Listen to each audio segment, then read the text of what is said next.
Going into this, TL on blue side, I do want to talk back to the bans that G2 had on blue side, which was Volibear, Syndra, and Set against Machi. Kind of their bread and butter staple has been that Syndra Volibear 2v2 mid, but already you can see them kind of twisting this by banning away the Camille from PK, a guy who has played carries but doesn't look nearly as good on them as he does on the more traditional tanks. Potentially looking to set Impact up for comfort. We saw how good his Malphite was in the previous game after he was able to weather the storm of the Jace early on. But the Set taken away. Do not want to give that one over to Jensen. The Twitch as well. And this draft is going to be wildly different from what we saw the first time these two teams played against each other. Can't imagine we'll have another Caitlyn Lux bottom lane with no other engaged sources this time around. But eyes still on the jungle matchup, especially where Gemini was able to shut Jensen down early on and Mission able to build a massive laning lead. Yeah, and as this might be, or excuse me, will be the last time that we'll see Machi. Just quickly going into them, Gemini is really the make or break for this team right now. A lot of the aggression really centers on what he's able to get done,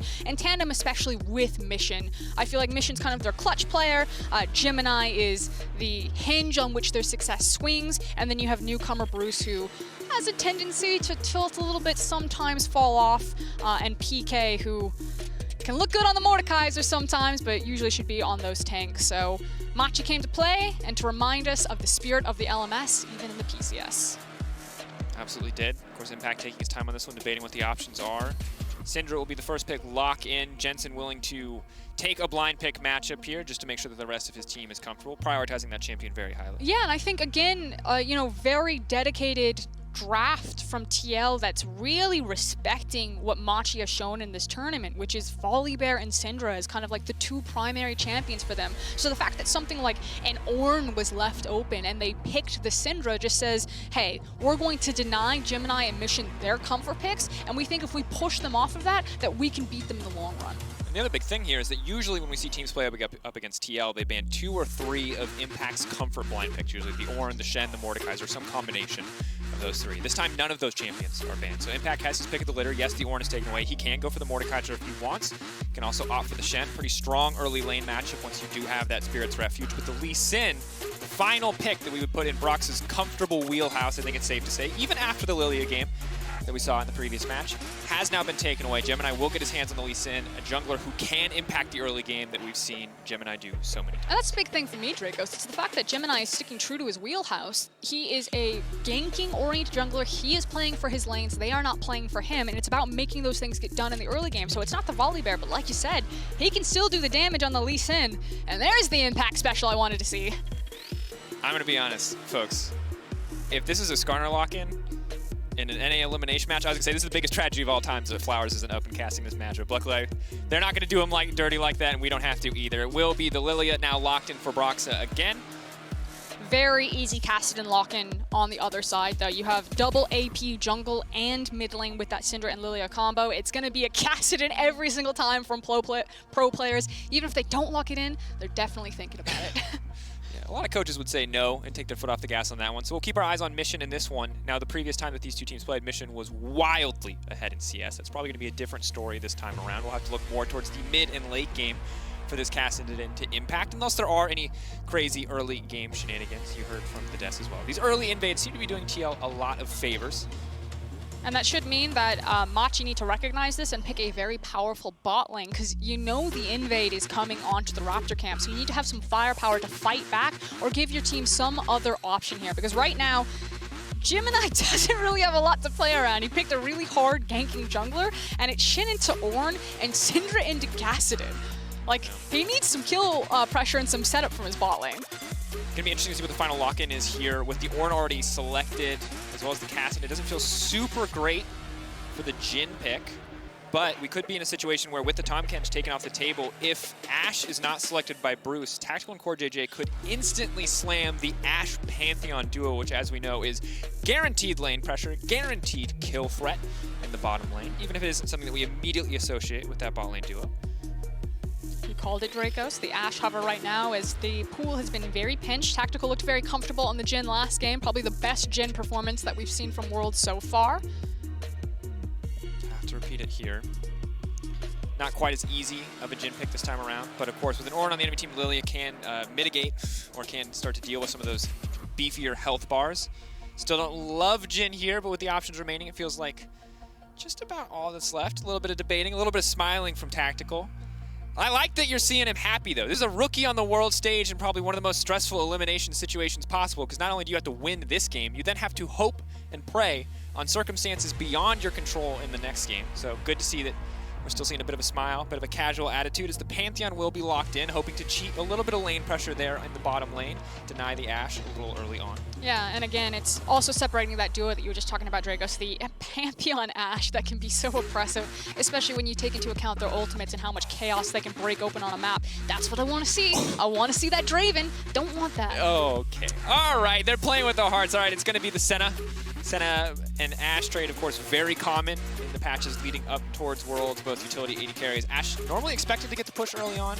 Normally we see Pantheon in lanes where you already have push, where you already have prio or kill threat, so not quite sure how this pairing will work, to be completely honest, but the Ashe Nautilus is something that we know a little bit more, and most certainly will be difficult to deal with, especially past the level 6 mark. And again, we need Bard. some sort of setup here for Gemini to play around. So yeah, it's not the Nautilus that Quella is going to end up taking, but Bard still can be quite aggressive into the lane, and more importantly, can unlock himself and try to play around that mid lane. I feel like if you're going to survive, Machi, eyes are still on Jensen, regardless of what the compositions are, because Gemini and Mission seem to be that tag team duo for Machi every single time. So regardless of it being Kassadin, Lee Sin, and I expect Gemini should mostly play around bot side, especially when he has set up at level 6 for them. I still want Jensen on best form to make sure that he's not caught out again, burning an early flash and falling down 50 CS. Should be impossible in this matchup, but... So you would think, but again, the stakes and the pressure are high. Machi playing for regional recognition, playing to prove themselves, but they will not find a slot in the knockout stage, excuse me. But on the opposite side, TL playing for the Miracle Run. You see final fist bumps here from the coaches as the players already loading onto the Rift. An early game is going to be a big deal. You can't really afford to fumble here. Team Liquid, we've talked a lot about damage types. They are heavily AP on the top side. It is not just mid, it is not just jungle, but Shen, especially up until that Titanic Hydra, will be doing a pretty good split between the two damage types. So for Ornn and for Kassadin, easy itemization. Yeah, and that's the concern here, is that if this game does go very late, itemization, I feel like, doesn't really favor TL here, as well as Pantheon tends to fall off the later the game goes. So there is a bit more pressure and a bit more of a ticking clock, not just in the Kassadin, but also in that Ornn itemization for TL to really get the ball rolling and start this game off on the right foot, because otherwise this one can be really hard to crack. Absolutely can. Inevitably, whenever we look at these games where we get level 1s, it has been how TL has found so much success. Of course, this time on the blue side, can't go for the classic red side invade, enemy red buff invade. So they're going to have to mix things up a little bit. They will walk into the enemy team, but still confident to step forward. Core JJ leaping in. Big Pantheon level 1, Conqueror already proc. That's going to be first blood. TL fans love to see it. Have they lost a game yet when they've started with a level 1 like this, Frosco? I don't think so. 100% when you go for the level 1 invade, and now the Senna is really making sense to me right there, as it's back-to-back snares into Core JJ picking up the first blood. Having that early CC, it feels like a very practiced maneuver, very coached, very telegraphed and planned out of how powerful these champions can be in a level 1 invade situation. And massive start for TL. Taking time away from the enemy jungler, interrupting that pathing early on. Of course, Broxy gives up a bit of his own time as well, but Lily are going to clear through very rapidly, and this is perfect. It also gets better for TL fans. There's a ward, you can't really see it on your map right now because Gemini's covering it, that Impact walked into the jungle and placed on Gemini's red buff. So they have perfect information about where he's starting. So Jensen just needs to be a little bit cautious and a little bit careful that no shenanigans befall him with a level 2 gank, but you can see that Gemini going buff to buff, red to blue, while Broxa is looking for a full clear himself. Very early clear, prioritizing his smaller camps, Raptors and Krugs, as opposed to the buff, making sure that you can get them to spawn as quickly as possible. Broxa is going for a power farm pathing with that start. And Core JJ is going for a certain lot, just trying to abuse the power of Pantheon here early on in the game as he walks in and says, no, you're not going to get that camp. I actually love this play from TL. They are putting Gemini so far behind, chasing him off of camps. And again, because Brox has started Raptor and Krug and is now on his red buff, those camps will be spawning very early. I just think that there's a world here where TL, if they play out this early game pretty passively and like no more kills or skirmishing, although as I say that, Core JJ's sprinting at Gemini, you could see like a 2-level, 3-level difference between the junglers Broxa and Gemini soon. Yeah, and luckily the balance team was already taken down Pantheon early game a little bit, but this is disgusting. They just killed Koala. CoreJJ is level 2 and has a support item.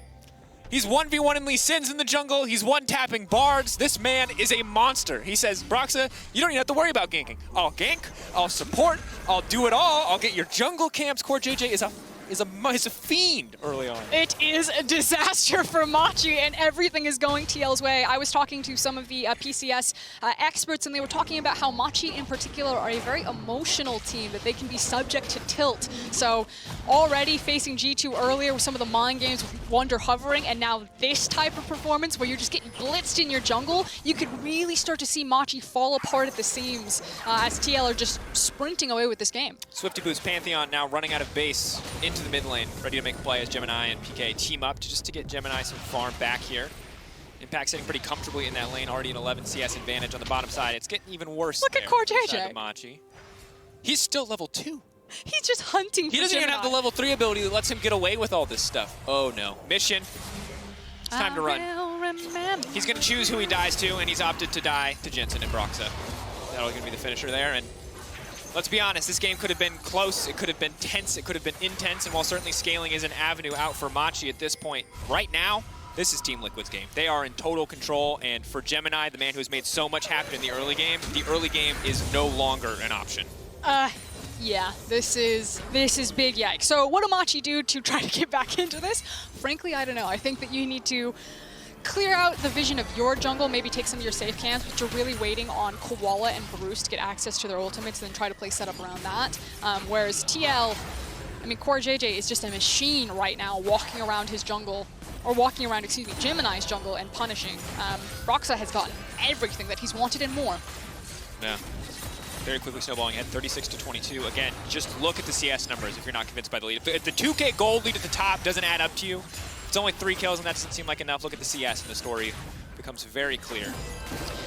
So TL are actually holding this wave and skirmishing really intensely on Bruce and Koala. If Bruce and Koala tried to hard force this wave to crash and prevent the freeze, although as I say that, the minions will now focus fire on that single minion and should slow push away from TL towards Machi. There was an avenue where Broxa, after his Krug camp, could have ganked Bruce and Koala and tried to punish them. And I think that's what TL were actually trying to set up before the wave pushed away from them, is you know, getting Bruce and Koala to really commit to them and to continue this snowball. But for now, with the priority that Broxa has bot side, he can start to peek into Gemini's jungle and wants to cover his bot lane. As there they go again, holding hands. Big level advantage here.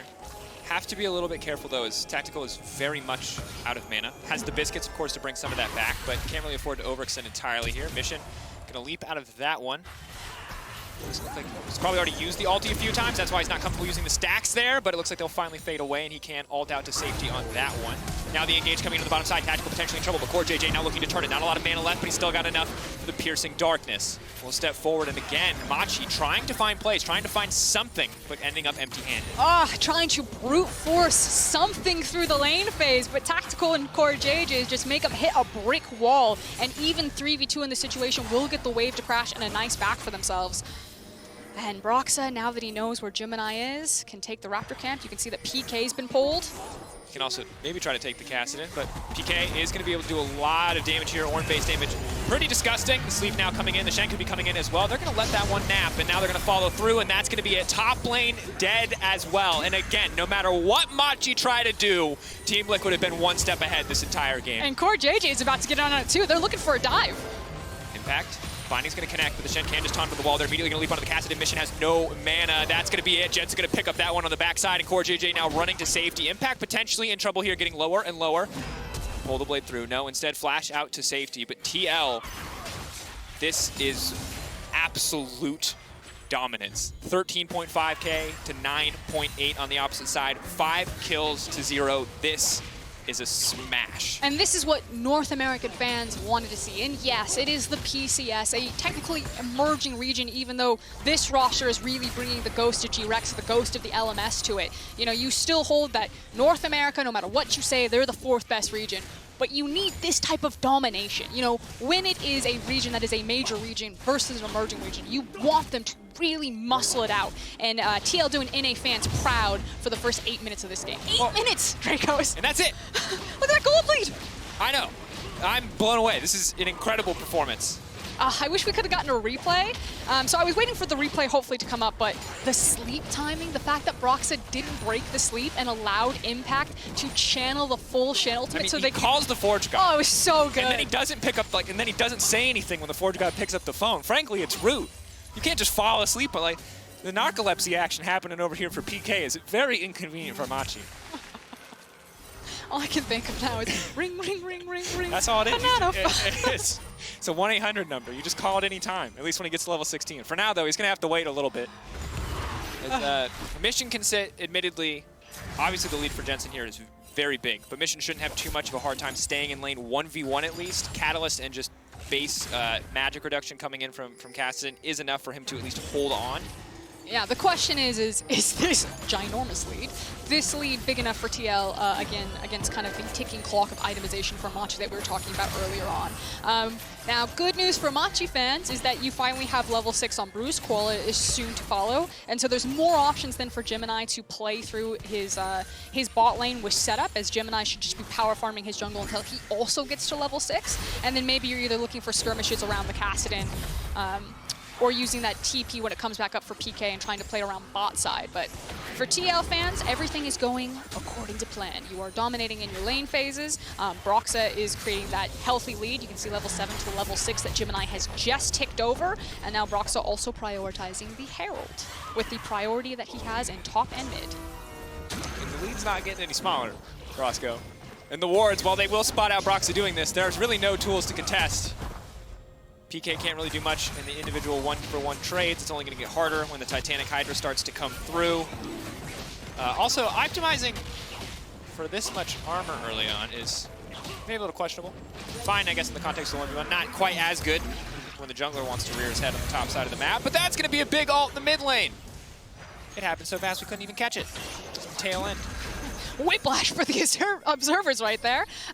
So, taking stock of the map, Machi have traded the Mountain Dragon for the Herald, as well as, I think, a plate for Jensen and Mission's life right there. So, probably not the greatest thing. It's the observers. We're going to get the replay. Yeah, it's a Scout of the Week into Senna Ultimate into Syndra Ultimate. That's a lot of damage when the Syndra is 3-0-1. Well, it was 2-0-1, I suppose, at the time. Unstoppable now. Impact, of course, playing this matchup flawlessly. The only thing you really care about as a Shen is the brittle proc, obviously a big chunk of damage. And luckily for you, you have this ability called Spirit's Refuge that blocks all the damage. So things pretty easy. And if the numbers at the top of the screen don't tell you enough of a story of what's happening here in the game, certainly these big blue bars will tell you all you need to see. Okay, but you can see it coming. They've got Koala, he's got Ultimate. This is it. This is their moment for Machi to maybe get something back. Impact. Still pretty tanky. Is he close enough to the wall to find the Okay. stun? Kick back through. Impact is going to get locked up and should get taken down here. Gemini going to find that kill. That's the start for Machi.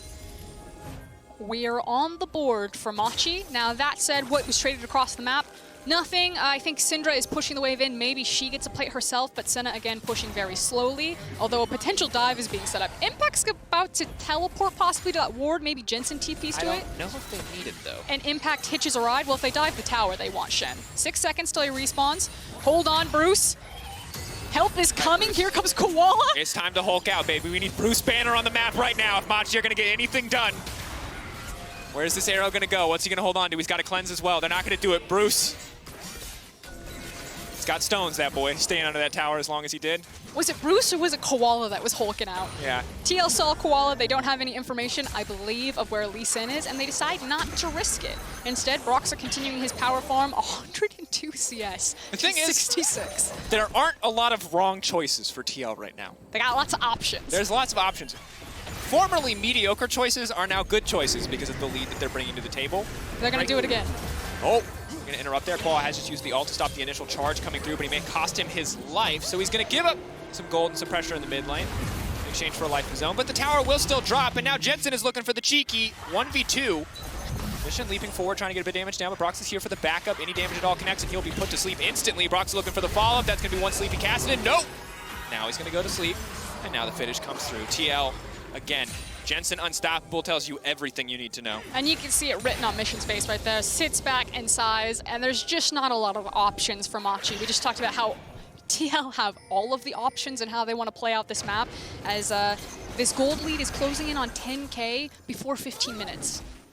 Yeah. We talked about, you know, TL completing the miracle run. This doesn't feel like a miracle.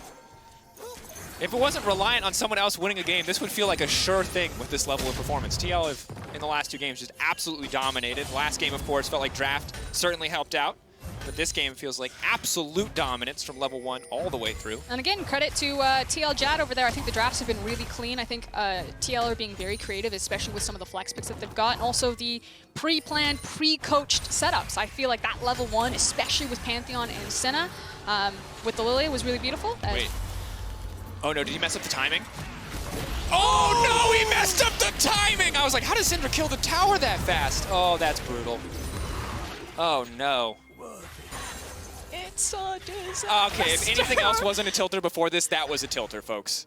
Ooh, and now we have priority in mid lane. So Jensen's going to walk into Fog of War and apply so much pressure to bot side. Bruce and Quella are like, peace! We can't defend that tower! All they've got is tried this 4-man dive onto Impact. This is Machi's moment. This is the play that they have, because bot lane is owned by TL. Taunt already coming through. The kickback, though, not quite going the way that they wanted to go, but ooh, gonna predict the flash coming in from Impact, and maybe they can finish this one, but that's Spirit's Refuge. That's the Bard ult now coming in. They are gonna be able to finish that kill. It costs them damn near everything, but that's at least something back for Machi. Yeah, and the wave is coming in, so they may be able to tie up the tower, but TL can push this all the way through and get some damage onto mid tower, or possibly even just dive mid lane itself. Jensen is so powerful. There's nothing Mission can do, so TL still managing to trade up across the map. TL is continuing to push forward. They'll give up a tower. They're going to break tier 2 mid here. Of course, things are only going to get more difficult for Machi as we move forward, because we're now going to see the Umbral Glaive come out from Pantheon on top of the sweepers, and there will essentially be no safe space left for Machi. They are praying for Team Liquid to take an early inhibitor so they can at least get some gold back. And the really big issue is going to be these lane assignments, as I'll hold it though, because TL may be looking for some picks right before they fall to Infernal. Don't think Machi are going to expose themselves, and so Machi should just wave the white flag here, give away the Infernal. They're not in a position to try to fight for this one. So back to my lane assignment point. You have Kassadin, and he's 0-4-0.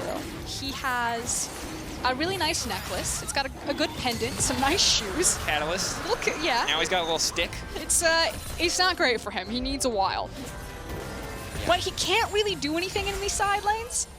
To be fair, we're waiting on a Rod of Ages. He's going to need like a Rod of Centuries at this point. Like we are, oh, it's going to be a journey. Like you guys were like, oh, level 16 Kassadin, time's up. I know that's what people love to spam, but yeah, it might be level 16 Kassadin in 3 items before we really get to see Mission. It truly brings the 200 years meme to a completely different context. And it's brutal. And the thing is like, Kassadin, we kind of, you know, this is a champion that we expect to fall behind early. If he doesn't, we usually view it as a sign that the game is pretty much over. And in this game, not only did he fall behind early, but he has just been blown off the map. 0-4-0, 55 CS difference. And honestly, at this point, Jensen is spending more time in the jungle taking that blue buff than he is in a lane. Jensen took it very personally what Mission did to him in the first game, yeah. It seems. Now, Herald is going to be the play for TL, which means that Impact again is the 1-man army against what Machi can do cross-map. I think Jensen suspects it, so he walks off of tower, doesn't continue to push the wave, and instead falls back into Krug camp. So that's 6 cents from Jensen, realizing that he was the only target that Machi have available to them. It's still very difficult to pick off a man like Impact without a ton of follow-up. Really need to focus your attention somewhere else. But with Edge of Night already present alongside a Banshee's Veil, the long-range Bard or Ashe ultimates are less and less viable. You'd have to sync them. Again, that Spider Sense from TL, or excuse me, Impact. He's shadowing underneath his bot lane. Because again, what Machi are hunting for is, yeah, you have the Edge of Night, but you're looking for Bard ultimate into Ashe Arrow. But it's just a really hard puzzle for Machi to solve. I don't want to just condemn a team to death, but this one's gonna be tough. Most certainly is. Team Liquid giving no reprieve, no quarter to the opposite side. Machi holding on as much as they can, but at this point it's about finding big man advantages in fights that honestly, they have both TPs up, but they don't really have more tools to do so, given the global nature of the Senna, the semi-global of the Pantheon, the global of the Shen, TPs mashed on the opposite side. And that's the thing, it's also the fact that Mission and Ornn are going to push like pretty slowly in these side lanes. but also if you do play the side lanes, all those globals that you just talked about. That's going to be the lockup. That's going to be the follow-up CC. Big ulti to finish. Tactical going to find one. They're going to look to make it two as the scatter of the week goes across the backside. Bruce is next. Core JJ out for blood, and PK now running for the hills. Brock's off to the side, 1v1ing the Kassadin. Not a good sign for Machi. TL taking their time with this one, but it's feeling like a done deal. Yep, Impact also holding the tower aggro right there. Unfortunately, the wave isn't big enough to them, so TL... Oh, no. Herald into top inhib. You got that one. This time the timing is right, however, but still, without anyone there to hit the backside of that Herald, it's going to be tough. Also, meanwhile, mid lane, that tower is also falling down. The thing is that TL have snowballed this game so incredibly out of control. That's an 11k gold lead before 20 minutes. That the Baron hasn't spawned yet. Is this the most one-sided game of group stage? Well, what Suning did to TL was exceptionally one-sided. Yeah, but that was only like 2,500 early on. And that was a lot more about, you know, you don't get to see us under tower, and a lot less about we're going to kill you 12 times. I would say that this one is right up there, but... I'd say statistically more dominant. We can argue about the I think it's fair to say details. That TL have participated in both of the most dominant showings that we've seen from World so far. Okay, I like that. A little bit of spin. Oh, poor PK. You know it's a bad game when the Syndra has to use her ult as an afterthought and not as a primary damage tool. But at this point, the dream is alive for TL. It is a sad farewell for Machi. We'll see when the desperation kicks in and if very individually talented players can try to find some way to force on this map. Mission at least has 2 points in ultimate. And confirming that this is the highest goal difference at 15 that we have seen in a group stage game. So insanely dominant so far.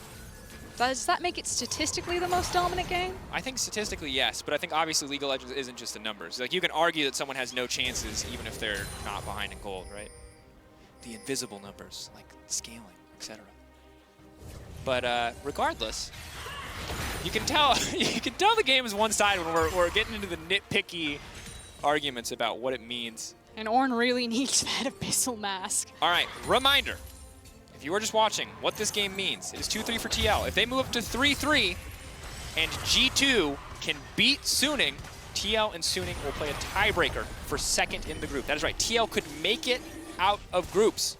Now, if you are an EU fan, you also want G2 to win, not because you love NA, although that might not hurt at this point in time, but because that means G2 get first. If G2 lose to Suning, they're going to have to play Suning in the tiebreaker. And G2 in tiebreakers is shaky ground, EU fans. So right now, you're rooting for TL, and you're rooting for G2. EU and NA, united front. As we may see, united in rivalry for NA and EU here. If you're a Machi or Suning fan, if you're a Machi fan, you're having a real bad day. That's true, it's a rough day. A fly flew into your coffee, your toast was burnt. Oh, it's not good. The toast was so burnt. You didn't even get real butter. You got that fake stuff. You got margarine. They say you can't believe it's not butter. You can believe it's not butter.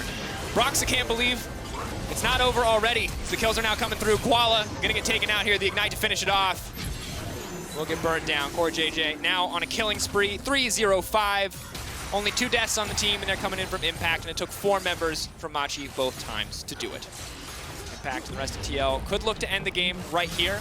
A small amount of risk in that proposition, but with PK getting locked up now, not so much anymore. That's all the engage options down, all eyes on Mission, but he doesn't really have the damage to close this one out. TL, though, running out of minions quickly. Will be able to grab at least 1 tower. Stun now going in. Core JJ gonna have to back off of that one. Maybe, just maybe, Mission can start to turn this one. Have they overstayed? Bruce stepping forward, slowly chipping away, slowly whittling them down, but that's gonna be Sleepy, and that's gonna be a tactical leaping forward, but he will get taken down by the Kassadin. Gemini on the backside, Koala coming forward, big ult going down. Core JJ locked up. Kassadin most certainly will fall here. Spear going in. Core JJ living for way too long, but the shutdown will come in.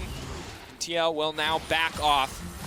Okay, Gemini may continue to chase, but I think he's relatively low health. So good news for Machi fans, you got 2 kills on Mission. Bad news for Machi fans, Mission almost fumbled that one with the timing on the Bard ultimate. I think it was the fadeaway Q, if I recall correctly, from the Kassadin. We'll get another look at this one. But they will at least live to fight another day as I mean, frankly, TL pulling a little bit of a G2 here, staying very long in the base. You talked about kind of high risk versus low risk versus high reward. The only thing that could have gone wrong is if Cassidy picked up, I don't know, pentakill here. Definitely would have been bad. Certainly 1 kill and a shutdown is less than ideal. And right here, you know, Mission, he goes in and just slightly mistimes it, but the fadeaway Q, yep, into a massive shutdown on Mission. This is big. Yeah, look, he's got his Roa, and now he has his Archangels. Yeah, the thing is, though, that he got that tier maybe 2 minutes ago. So we're waiting a long time for that Xerath. Listen, Mr. Glass half empty. You're right. It's a start. Definitely TL a little overconfident on that play, looking to end it quickly. Still very much in control of this game. And you look at the goal, it tells you the whole story. It's 10K in their favor, especially now that we're seeing the Locket come out as well from Impact's second item. A little bit early normally to see this one, but any damage mitigation at all severely lowers Machi's kill threat, as they just going to take a lot more resources to finish anyone off at this point in the game. Yeah, and at this point it looks like TL are done playing with their food. They're instead trying to set up around the Baron. They may need to reset and get some more control wards. They still do have 2 sitting on their inventory, but naturally they're trying to find a pick, preferably on Gemini, as Impact is taking care of the bot wave. He wants to walk that one all the way in and then see who responds to him, as TL now turn on the Baron. Wall coming in, they can try to check this one. We've seen steals this tournament, no doubt. 42 souls coming in for Senna, so just past that second checkpoint. It is a relatively slow Baron from TL. Yeah, they don't really have a ton of sustained damage here. Brock's obviously going to chip away at it pretty rapidly, but a lot of that max health damage is heavily capped against Baron. Ult coming out, though, is going to make things difficult. Will force TL away, but will not set them up to steal. And meanwhile, on the bottom side of the map, Impact just continues to push forward. Yep. TL playing this one very patiently. You can see the backs now coming in as response from Machi's, because someone has to pick up these waves. You do have teleport available for PK and Mission, so they need to be the ones to grab hold of it, which just means that TL right back on the Baron. They have Senna, so all of that health that they lost initially trying to do the Baron has virtually been repaired, and now they're pulling Impact in. Should be pretty easy to finish off. TP coming in. This will be the last stand for Machi. They're running forward. Mission, though, just getting chunked out before the fight even starts. The arrow is there. 3K getting lower. Team Liquid, though, holding. They know they can't pull the trigger. They know they can't burst this one. If they just walk away, there's no chance for Machi to get it. Especially with Syndra's not in the pit. If Jensen was in the pit, maybe TL could look to burst it, because Syndra's damage would be so hard to outdo here. They're holding it low. They have Cassidy. I don't know how many stacks he has on that TP, but they could potentially look to take this one away. Look at the base. One Nexus tower is very heavily damaged as Core JJ. Leaping forward, the stun is going to catch him out. Bruce is going to flash over the wall. They're buying a bit more space. With the Baron off the table, TL are still very far ahead in terms of these fights. Leaps out, pressure in the mid lane. Creeps collapsing. TL can turn right back to the Baron. They can take the Cloud. They can take whatever they want on the back of this one. And Machi actually managed to survive here. Stalling out the Baron. They didn't lose a Nexus tower. So good wave management from them, and they also got the TP off of Impact as well as the Stand United. So it's not like TL can run back that same formation again. They do have TP on Jensen, so maybe they try it with their mid laner, but very well done from Machi to buy themselves a little bit more time. You can see Mission on your screen right now, level 15. I don't know if level 16 will really be the difference maker here, because he's still very far behind in itemization, does have access to the stopwatch, however. But Machi know that they have one more team fight left in them to try to find a win in this game. Yeah, but definitely Team Liquid are probably aware that they need to respect the Cassidy flanks at least, because while many of their members are very strong, Edge of Night is probably not going to be enough to keep Tactical alive, so Core JJ may need to be a little bit more careful, making sure that at least someone is there to peel for his 80 carry. Regardless, this stage of the game, Machi doing what they can to hold on, and it's not over until the Nexus falls. So TL just composing themselves, knowing that time is still relatively on their side. The Cassidy not quite the big threat yet. The arrow's going to come in, will miss, as well as the ult. Fancy feet from Jensen. Can't dodge it all, however, as PK is now looking for the follow-up, but they're not going to fully commit here. They do not want to overstay their welcome, overcommit their hand. Being very respectful that they didn't have full information about where Tactical and Broxa were. Obviously, Tactical and Broxa were underneath shadowing. Now that they have inside track on this bottom inhib, TL, take 3 ultimates, Bard, Ornn, and Ashe ultimate, and then walk bottom. Kick back, Jensen in the middle of the team. Maybe they can get the follow, but they don't really have the damage quite yet. Koala gonna get one tap, but not quite. The shutdown now onto Jensen, that's big. Koala dying to creeps, though. Bruce taken out as well. Broxa just sweeping through the entire team. He's just too fast to be dodged out on. They're going to close that up pretty easy. Cassidy on the flank, maybe wanting to get something done. There's so many low health bars. Mission. On a mission. Trying to find the flank, but It's looking like it might already be over. CoreJJ ready to instantly stun the second Kassadin leaps forward. You also have the Stand United about to come up on Impact, and if they're not keeping perfect information about that cooldown, Mission might not even try to risk this. And because it's Kassadin, it's not like he can clear out or contest these waves. TL can just force the game down. There's not much Mission can do. The splash taunt connects perfectly for Impact. That should be the game, but TL still want to grab a few more kills just to make it a little bit sweeter as they have to wait out in the next game, but that's going to do it. TL, an unbelievable victory against Suning, and now a commanding win against Machi. TL will take their time here, knowing that the Miracle Run is alive, that the tiebreaker could secure them a way out of groups, and now TL, the biggest G2 fans in the world, as they pray for an EU win.